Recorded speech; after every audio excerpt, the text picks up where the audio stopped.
আসসালামু আলাইকুম। কানিজ ফাতেমা লোপা স্বাগত জানাচ্ছি এনটিভির সন্ধ্যার খবরে। ক্রাউন সিমেন্ট শিরোনাম দেখছিলেন, এবারে জানাচ্ছি পুরো খবর। ঢাকার পূর্বাঞ্চলে রাজুকের প্লট বরাদ্দের দুর্নীতির পৃথক ৩ মামলায় পলাতক শেখ হাসিনা, তার ছেলে সজীব ওয়াজেদ জয় ও মেয়ে সাইমা ওয়াজেদ পুতুলের কারাদণ্ড দিয়েছে আদালত। পৃথক ৩ মামলায় হাসিনাকে ৭ বছর করে মোট ২১ বছরের কারাদণ্ড দেওয়া হয়েছে। রায়ের পর্যবেক্ষণে বিচারক বলেছেন, শেখ হাসিনার সম্পদের প্রতি লোভ আছে, তিনি প্রতারণা করেছেন। শফি মাহমুদ সাগরের রিপোর্ট। ক্ষমতায় থাকাকালে রাজধানীর পূর্বাঞ্চলে সাবেক প্রধানমন্ত্রী শেখ হাসিনা ও তার পরিবারের সদস্যরা ১০ কাঠা করে রাজুকের প্লট বরাদ্দ নেন। অবৈধভাবে প্লট বরাদ্দে দুর্নীতির অভিযোগে গত জানুয়ারিতে শেখ হাসিনা, তার পরিবার এবং সংশ্লিষ্ট ব্যক্তিদের বিরুদ্ধে পৃথক ৬টি মামলা করে দুদক। ঢাকার বিশেষ জজ ৫-এর বিচারক মোহাম্মদ আবদুল্লাহ আল মামুন দুপুরে এ মামলার রায় ঘোষণা করেন। ক্ষমতাচ্যুত শেখ হাসিনাকে ২১ বছর সহ অপর আসামিদের বিভিন্ন মেয়াদে সাজা দেওয়া হয়। আদালতের পর্যবেক্ষণে বলা হয়, সরকারি সম্পত্তিকে শেখ হাসিনার পরিবার নিজেদের ব্যক্তিগত সম্পদে রূপান্তর করেছেন, যা রাষ্ট্রের সাথে বিশ্বাসঘাতকতার শামিল। শেখ হাসিনা প্রধান আসামি এবং উনি এই ৩টি মামলাই আসামি হিসাবে আছেন। ওনার সাজা হচ্ছে ৭ বছর করে ৩ 7 ২১ বছর। সাইমা ওয়াজেদ পুতুল, তার সাজা হচ্ছে ৫ বছর। সজীব আহমেদ জয়, ওনার সাজার মেয়াদ 5 বছর। ক্ষমতাচ্যুত সাবেক প্রধানমন্ত্রীর ক্ষমতার অপব্যবহারের এমন নজির দেখে আদালত বিস্ময় প্রকাশ করেছেন বলে জানান দুদকের আইনজীবী। প্রধানমন্ত্রী যে তথ্য গোপন করতে পারে, মিথ্যা হলফনামা দিতে পারে, এটা তার কাছে বিশ্বাসযোগ্য হয় নাই। সে অবাক হয়ে গেছে যে একটা দেশের প্রধানমন্ত্রী কিভাবে 4 বারের প্রধানমন্ত্রী, উনি কিভাবে মিথ্যা হলফনামা এবং তথ্য গোপন করে জনগণের সম্পদ উনি মিথ্যাভাবে নিয়েছেন। এসব মামলায় গ্রেফতার হয়ে কারাগারে থাকা একমাত্র আসামি রাজউকের সাবেক সদস্য মোহাম্মদ খুরশিদ আলম। অপর আসামিরা পলাতক থাকায় তাদের পক্ষে যুক্তিতর্ক উপস্থাপন হয়নি। Shafi Mahmud Sagar, NTV news, Dhaka. July August হত্যায় ক্ষমতাচ্যুত পলাতক শেখ হাসিনা ও আসাদুজ্জামান খান কামালের আমৃত্যু কারাদণ্ডের রায়ের বিরুদ্ধে মৃত্যুদণ্ড চেয়ে আপিল করবে প্রসিকিউশন। ইতিমধ্যেই রায়ের পূর্ণাঙ্গ কপি হাতে পেয়েছে প্রসিকিউশন। তবে 5 বছরের সাজাপ্রাপ্ত আসামি সাবেক আইজিপি চৌধুরী আবদুল্লাহ আল মামুনের বিরুদ্ধে আপিলের সিদ্ধান্ত নেয়নি তারা। এর আগে গত 17 নভেম্বর শেখ হাসিনা ও আসাদুজ্জামান খান কামালকে একটি অভিযোগে মৃত্যুদণ্ড এবং অন্য আরেকটি অভিযোগে আমৃত্যু কারাদণ্ড দেয় আন্তর্জাতিক অপরাধ ট্রাইব্যুনাল। একই সাথে তাদের সম্পত্তি বাজেয়াপ্ত করারও নির্দেশ দেওয়া হয় রায়। একই মামলায় আসামি ও রাজসাক্ষী মামুনকে 5 বছরের সাজা দেয় ট্রাইব্যুনাল।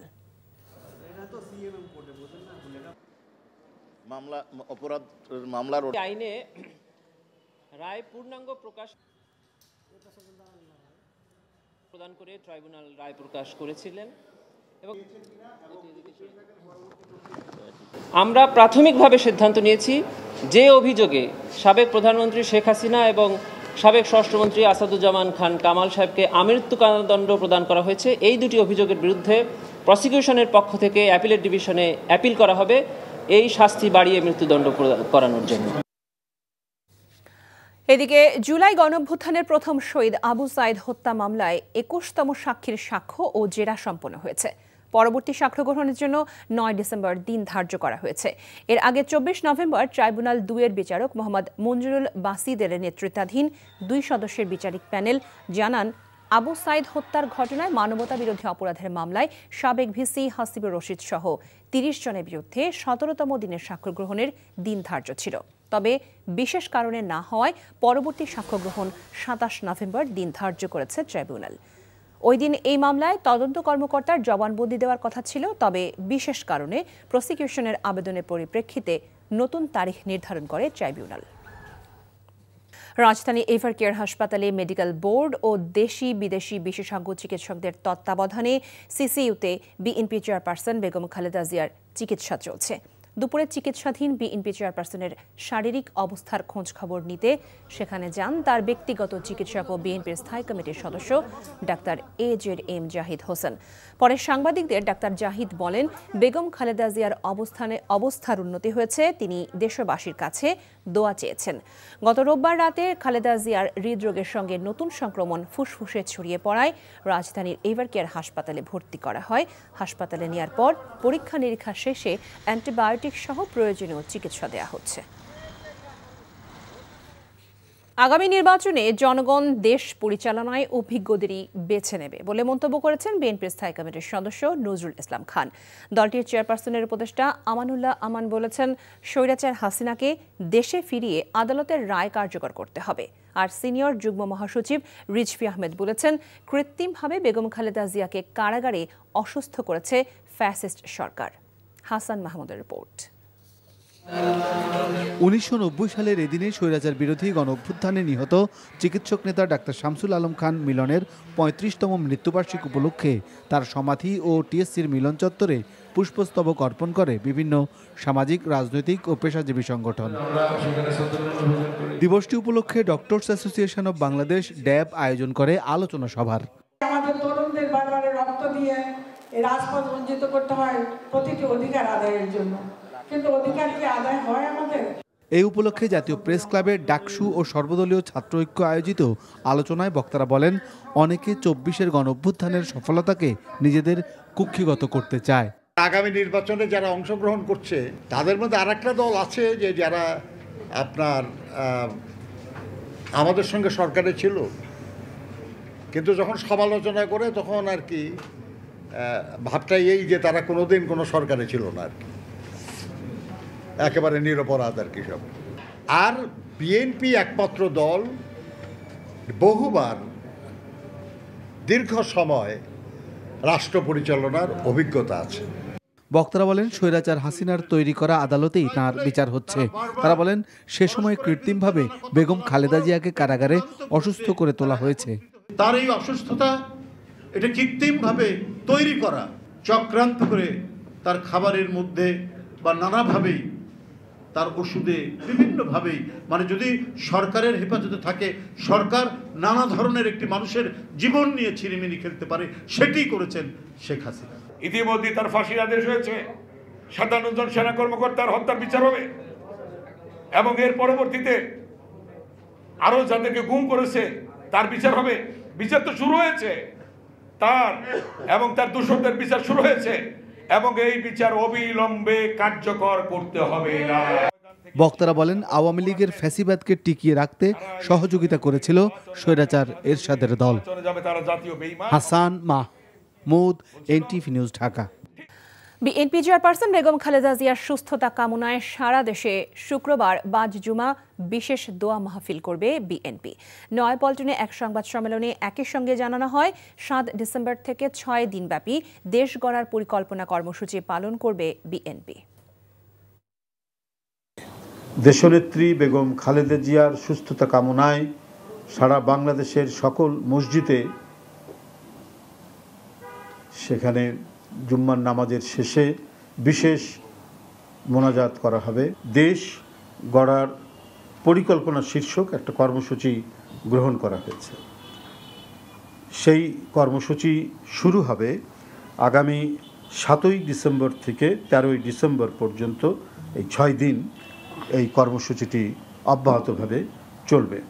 জেলখানায় থাকার সময় খাদ্য বিষক্রিয়ার মাধ্যমে বিএনপি চেয়ারপারসন বেগম খালেদা জিয়াকে পরিকল্পিতভাবে অসুস্থ করা হয়েছে, এমন অভিযোগ তুলেছেন বাংলাদেশ জাতীয়তাবাদী মহিলা দলের সভানেত্রী আফরোজা আব্বাস। রাজধানী খিলগাঁও থানার 1 নং ওয়ার্ড বিএনপি ও অঙ্গ সংগঠনের উদ্যোগে আয়োজিত দোয়া মাহফিল অনুষ্ঠানে তিনি এই অভিযোগ করেন। আফরোজা আব্বাস বলেন, গণতন্ত্র ও মানুষের অধিকার রক্ষার সংগ্রামে খালেদা জিয়াকে আটকে রেখে শুধু রাজনৈতিক প্রতিহিংসাই নয়, তাকে তিলে তিলে শারীরিকভাবে দুর্বল করে দেওয়া হয়েছে। জেলখানায় থাকা অবস্থায় পরিকল্পিত খাদ্য বিষক্রিয়ার ফলেই আজ তিনি গুরুতর অসুস্থ। অনুষ্ঠানে দোয়া ও মোনাজাত পরিচালনা করেন তিলপাপাড়া মদিনাতুল উলুম ইসলামিয়া মাদ্রাসার ইমাম। এই স্বৈরাচারী শেখ হাসিনাকে মিথ্যা মামলায় জেলখানায় পাঠালো এবং জেলে গিয়ে তাকে এই স্বৈরাচারী হাসিনা সরকার স্লো পয়জনিং করলো, খাদ্যে বিষক্রিয়া দিয়ে তাকে তিল করে মৃত্যুর দিকে এগিয়ে গেল। আজকে তিনি হুইল চেয়ারে করে ঘুরে বেড়াচ্ছেন। ত্রয়োদশ সংসদ নির্বাচনকে সামনে রেখে তফসিল ঘোষণার আগে আইন শৃঙ্খলা বাহিনীর সাথে দ্বিতীয় বৈঠক করেছে নির্বাচন কমিশন। রাজধানীর আগারগাঁওয়ে নির্বাচন ভবনে সকাল 10টায় এই বৈঠক হয়। প্রধান নির্বাচন কমিশনার এএমএম নাসির উদ্দিনের সভাপতিত্বে 4 নির্বাচন কমিশনার ও ইসি সচিব সহ আইন শৃঙ্খলা বাহিনী ও সংস্থার শীর্ষ ব্যক্তিরা বৈঠকে অংশ নেন। নির্বাচনের নিরাপত্তা নিশ্চিত করতে কর্মকৌশল নির্ধারণ নিয়ে বিস্তারিত আলোচনা হয় বৈঠকে। এতে সিদ্ধান্ত হয় ভোটের পরে 28 ফেব্রুয়ারি পর্যন্ত আইন শৃঙ্খলার সঙ্গে মাঠে থাকবে সেনাবাহিনী। এছাড়া ভোট কেন্দ্রে কতজন সদস্য নিয়োজিত থাকবে সে বিষয়ে উঠে আসে আলোচনায়। এর আগে প্রথম দফা প্রাক প্রস্তুতিমূলক বৈঠক হয়েছিল গত 20 অক্টোবর, যেখানে সংসদ নির্বাচন ঘিরে সার্বিক নিরাপত্তা নিয়ে আলোচনা হয় বিস্তারিত। জুডিশিয়াল ম্যাজিস্ট্রেট, এক্সিকিউটিভ ম্যাজিস্ট্রেটস এরা থাকবেন। আপনারা জানেন এর পাশাপাশি সেনাবাহিনীর মানে আপনার ম্যাজিস্ট্রিয়াল পাওয়ার 28 ফেব্রুয়ারি 2026 পর্যন্ত বর্ধিত করা হয়েছে। বিদেশ থেকে যে পোস্টাল ভোটগুলো আসছে, আউট অফ কান্ট্রি ভোটিং, সেটা হচ্ছে এয়ারপোর্ট এবং তেজগাঁ যে সেন্টার, সর্টিং সেন্টার যেটা আছে, মেল ডেলিভারি এবং মেল সর্টিং সেন্টার, এখানে ডাবল নিরাপত্তা বা দ্বৈত নিরাপত্তার আচরণে সমন্বয় করে রাখতে হবে। 18 নভেম্বর পর্যন্ত প্রবাসী বাংলাদেশিদের জন্য ভোটার রেজিস্ট্রেশন উন্মুক্ত করা হয়েছে। তবে ঠিকানা ভুল হওয়ায় মধ্যপ্রাচ্যের কয়েকটি দেশ সহ 7টি দেশে একদিনের জন্য পোস্টাল ভোটের কার্যক্রম স্থগিত করা হয়। দেশগুলো হলো বাহরাইন, কুয়েত, মালয়েশিয়া, ওমান, কাতার, সৌদি আরব, সংযুক্ত আরব আমিরাত। ইসি সচিব আক্তার আহমেদ বলেন, বিপুল সংখ্যক প্রবাসী ভোটার নিবন্ধনের সময় তাদের ডাক ঠিকানা বা বসবাসের ঠিকানা সম্পূর্ণভাবে বা নির্ভুলভাবে পূরণ করেননি। সচিব বলেন, প্রবাসী ভোটার কার্যক্রম উন্মুক্ত করে দেওয়ার সময় ভোটার নিবন্ধনের কার্যক্রমে সাড়া ফেলেছে। প্রত্যাশা অনুযায়ী আগামী মাসের 18 তারিখ পর্যন্ত এই নিবন্ধন হবে বলেও তিনি জানান। 27 নভেম্বর সন্ধ্যা পর্যন্ত 57,000 প্রবাসী ভোটার নিবন্ধন করেছেন বিভিন্ন দেশ থেকে। নির্বাচনের তফসিল ঘোষণা হলে পদত্যাগ করবেন স্থানীয় সরকার, পল্লী উন্নয়ন ও সমবায় উপদেষ্টা আসিফ মাহমুদ সজীব ভূঁইয়া। বলেন, যারা নির্বাচনে অংশ নেবে তাদের অবশ্যই নির্বাচনী কার্যক্রম শুরুর আগেই পদত্যাগ করা উচিত। সচিবালয়ে দুপুরে 11 জেলার 44 উপজেলায় পাবলিক লাইব্রেরি উদ্বোধন অনুষ্ঠানে তিনি কথা জানান। বলেন, নির্বাচনে অংশ নেওয়ার পরিকল্পনা থাকলেও কোনো আসন এবং কোনো দল থেকে প্রার্থী হবেন সেটি এখনও ঠিক করেননি তিনি। জানান, অন্তর্বর্তী সরকারের সঙ্গে যুক্ত অনেকেই নির্বাচনে অংশ নেবেন।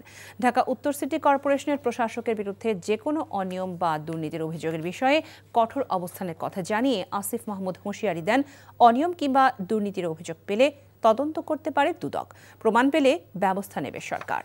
নির্বাচন করব ঘোষণা দিয়েছে, নির্বাচন কোথা থেকে করবো এখনো ঘোষণা দেয়নি। তবে আমরা দুজন ছাত্র উপদেষ্টা না, আরও যারা সরকারি বিভিন্নভাবে জড়িত আছেন, আরও কেউ নির্বাচন করবেন এমন কথাও আছে। আমরা মনে করি যে বা যারাই নির্বাচন অংশগ্রহণ করবে তাদেরকে অবশ্যই নির্বাচনী কার্যক্রমে ঢুকে যাওয়ার আগেই পদত্যাগ করার প্রয়োজন এবং সেভাবেই আমরা প্রস্তুতি নিচ্ছি।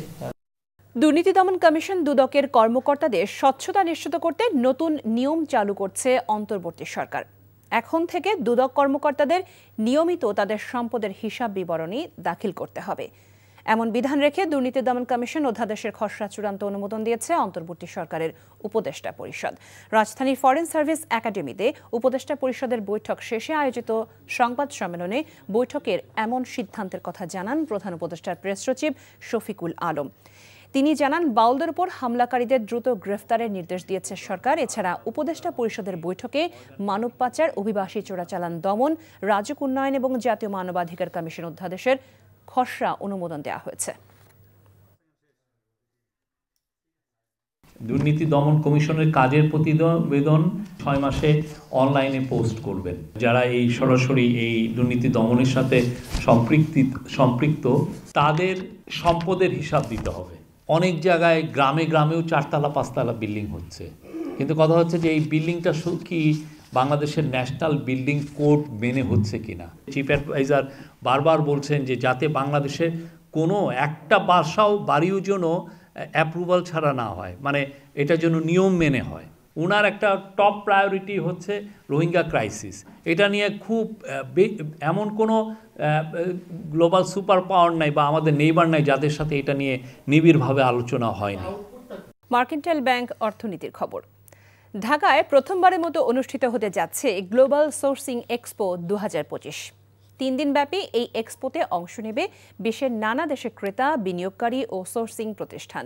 রাজধানীতে সংবাদ সম্মেলনে রফতানি উন্নয়ন ব্যুরোর ভাইস চেয়ারম্যান ও প্রধান নির্বাহী মোহাম্মদ হাসান আরিফ জানান, 1 থেকে 3 ডিসেম্বর পূর্বাচলে বাংলাদেশ চায়না ফ্রেন্ডশিপ এক্সিবিশন সেন্টারে অনুষ্ঠিত হবে মেলাটি। তৈরি পোশাক, চামড়া ও চামড়াজাত পণ্য সহ রফতানির 8টি প্রধান খাতের 116 প্রতিষ্ঠানের মোট 107টি স্টল থাকবে এই আয়োজনে। চীন, জাপান, UAE, USA সহ বহু দেশের প্রতিনিধিরা অংশ নেবে মেলায়। এক্সপোতে থাকছে 10টি বিশেষ সেমিনার, অনলাইন ও offline B2B meeting, networking zone এবং ইনোভেশন শোকেস। আয়োজকরা বলছে, গ্লোবাল সোর্সিং এক্সপো 2025 দেশের রফতানি খাতে নতুন সম্ভাবনার দ্বার উন্মোচন করবে। এরই সাথে শেষ করছি সন্ধ্যার খবর। তবে যাবার আগে ক্রাউন সিমেন্ট শিরোনামগুলো জানাবো আরও একবার। সম্পদের প্রতি লোভ ছিল হাসিনার, প্লট দুর্নীতির মামলায় 21 বছরের কারাদণ্ড, জয় পুতুলের 5 বছরের জেল। খালেদা জিয়াকে CCUতে স্থানান্তর, কাল সারা দেশে দোয়া, কারাগারে বিষ প্রয়োগের অভিযোগ রিজভী। আইন শৃঙ্খলা বাহিনীর সাথে ইসির বৈঠক, 28 ফেব্রুয়ারি পর্যন্ত মাঠে থাকবে সেনাবাহিনী। দুদক কর্মকর্তাদের সম্পদের হিসাব দেওয়া বাধ্যতামূলক, অধ্যাদেশ অনুমোদন উপদেষ্টা পরিষদে।